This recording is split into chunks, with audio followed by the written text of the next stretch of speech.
Hi everyone, today we're reviewing the LEGO Star Wars 75015 Corporate Alliance Tank Droid, released back in 2013 for £20. This set has 271 pieces. Now this set was released in the glory days of LEGO Star Wars, and OG fans will really remember and appreciate this one.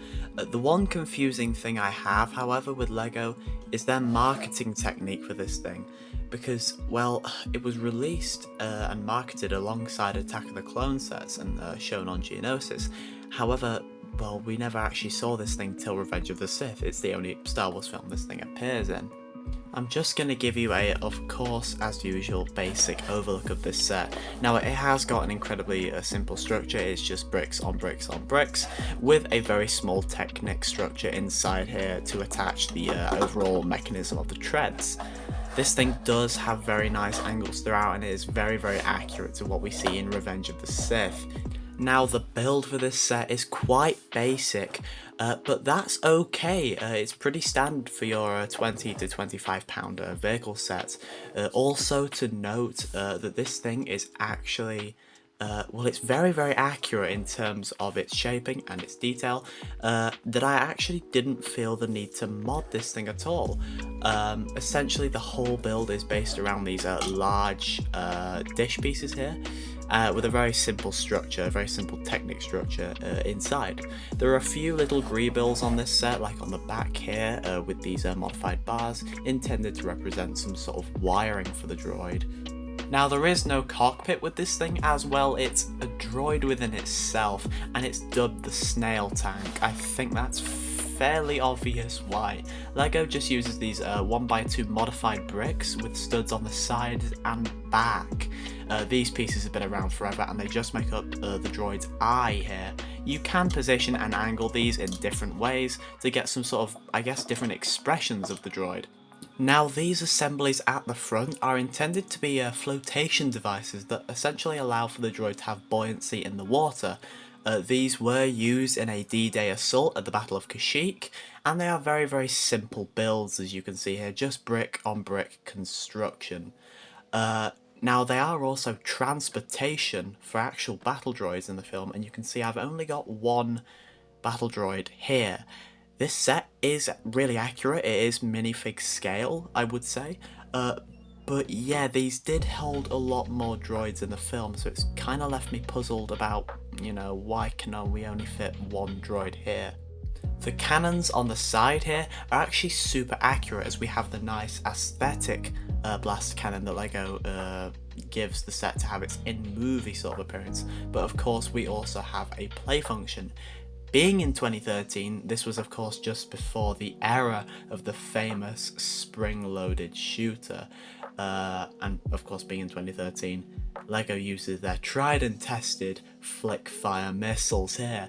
These are an older style of shooting function, and they are kind of unreliable. As you can see, you can either push them out, like so, but they don't really get a lot of spring to them. So you just have to sort of flick them out. Like so. Yeah, it's quite a troublesome feature, and it only really works half the time.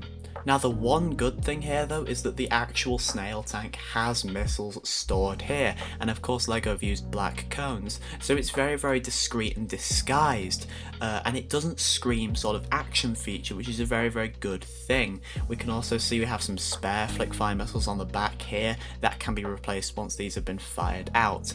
The one bad thing about these cannons is that they don't rotate, and that's because there's a Technic axle running all the way through the set. It adds stability, but it also takes away from rotating these blasters, which is a bit of a downside. You get a whole load of these Technic treads, which are actually quite valuable, and this thing is very, very easy to roll about, as you can see.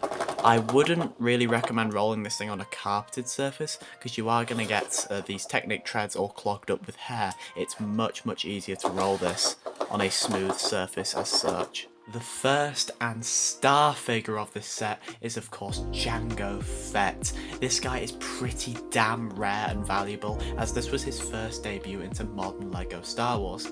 He has also been featured twice in other sets.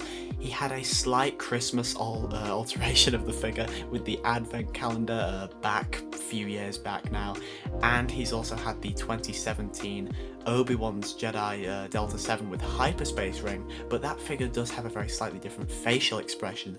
Going into some of the details of this figure, his predominant colour is sand blue, and the actual torso piece is made of dark bluish grey. He has some wonderful matte silver highlights with uses of brown for those gun holsters at the bottom there and his belt. And the only one thing I don't really like is that he doesn't have any matte silver blaster pistols, which would just completely complete the figure, I guess. But yeah, this guy is awesome. I love the helmet with the standard LEGO blue and the dark blue in there with the black, and yeah, this guy just has wonderful printing. Of course, being a Mandalorian figure, he comes with his rangefinder, which you can angle down similar to Boba Fett. Removing his helmet and matte silver jetpack, it obviously does reveal more detail as usual. And we can see here is his face. It's a very nice Tamora Morrison style clone face for Jango, and it looks pretty damn accurate to what we see in Attack of the Clones. Now there is no alternate expression, but I think that's fine. And removing the jetpack, we can also see that unnecessary back detail that LEGO throws in, which is really nice. Again, the printing throughout this figure is very, very fluid, and the only other thing I could possibly ask for is maybe toe printing. But you know, this is 2013, and yeah, this is brilliant. Going to the face though, it is a slightly I guess less valuable version. The 2017 Jango Fett does have more of a frown, and obviously that was released with the Delta 7, which is a far more valuable set than this one. That being the only reason why this is still a star figure, and to get him in such a cheap set in the 2013 wave is an absolute treat. Now for the second, slightly underwhelming but necessary figure of this set, we have a standard Geonosian B1 battle droid.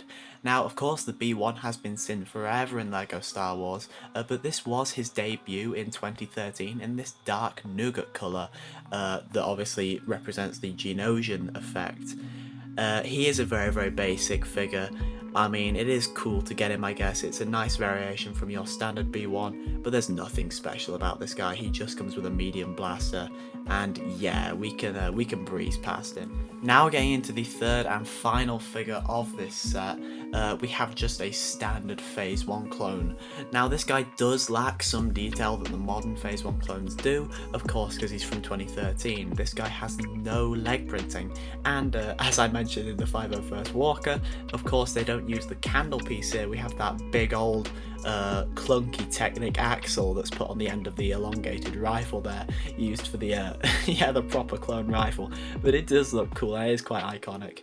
We see some standard clone printing here for the torso, and spinning round back, it's the same. We've seen this all before, standard Phase 1 clone printing, but I do really love the helmet. The helmet hasn't changed since 2013. I think, yeah, this was new for 2013. But it is a nice, you know, it is a nice figure. And removing the helmet, surprise, surprise. So that's it. That's the Corporate Alliance tank droid. Now this thing is pretty perfect. My only complaint is, well, it's probably with the figures. Now this was a trend in 2013. LEGO gave us really good figures. They just put them in the wrong sets. You know, for instance, there was only 2 clones in the LA-AT gunship, the main gunship of the Republic that's supposed to have like 30 clones inside, and they only gave us 1 clone in the AT-TE. It's not a huge issue though, and yeah, in terms of the rating, I'm gonna give this thing an 8. It's the same thing as the 501st Walker. It's just not badass enough, you know. It's a good set, but it's not badass, and the only real investment is Jango here. I mean, let's be honest. Now, yeah, in terms of the pricing, of course this thing was released for £20 back in 2013, but now on the secondary market, if you want to buy this set, you're looking at about 80 to 150. These things are going for 150 on average, and of course That is absurd. And yet, if you want to buy this thing, I mean, I'd wait till the next Lego rendition comes out of the tank droid, or I would just invest in Django on his own on Bricklink, because of course, again, he's the main attraction of the set. Yeah, with that set, that is my review of this. How did you find the review? Do you own this set? What do you think of it? What would you give it out of 10? Let me know in the comments below, and of course, if you did enjoy, it would be great to leave a like and subscribe so you're notified whenever I upload a review. Thanks everyone for watching, and yeah, I'll see you next week.